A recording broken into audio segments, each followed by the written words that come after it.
నగర ప్రజలంతా solid waste management సక్రమంగా నిర్వహించి తడి పొడి చెత్తలను వేరు చేసి కాకినాడ నగరాన్ని ప్లాస్టిక్ వ్యర్థాల బారి నుండి కాపాడాలని ఆల్ ఈజ్ వెల్ వ్యవస్థాపకులు కిషోర్ కుమార్ కోరారు. కాకినాడ జిల్లా కలెక్టరేట్లో ఆల్ ఈజ్ వెల్ సంస్థ ఆధ్వర్యంలో సాలిడ్ వేస్ట్ మేనేజ్మెంట్ ను సక్రమ నిర్వహణ చేయాలని సంస్థ అధ్యక్షులు కిషోర్ కుమార్ వినూత్నంగా అధికారులకు ఫిర్యాదు చేశారు. ఈ సందర్భంగా కిషోర్ కుమార్ మీడియాతో మాట్లాడారు.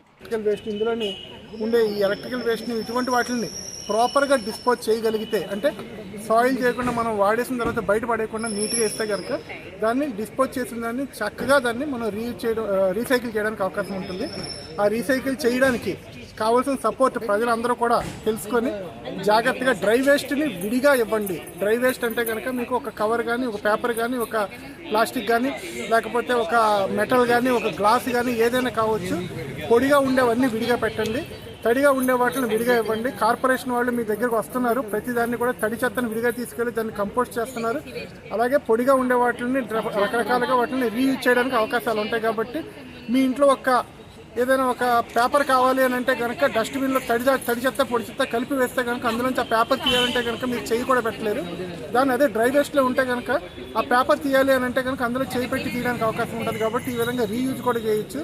అందువలన అందరూ కూడా దయచేసి ప్రాపర్గా తడి చెత్తని పొడి చెత్తని విడదీసి ఇవ్వండి.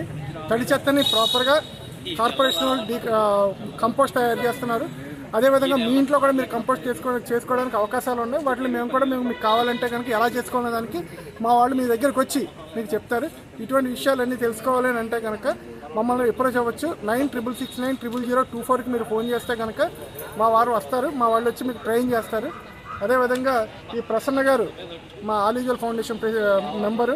ఈయన కంటిన్యూస్గా ఇదే విషయం మీద రకరకాల ప్లేసుల్లో నిలబడి దీనివల్ల ఉండే ప్రమాదాల గురించి మనల్ని అందరినీ హెచ్చరిస్తున్నారు. ఆ హెచ్చరికను కొద్దిగా అందరూ జాగ్రత్తగా ఆచరించి చూసుకొని దాన్ని ప్రాపర్గా ఎలా డిస్పోజ్ చేయాలని కోరుకుంటున్నాను.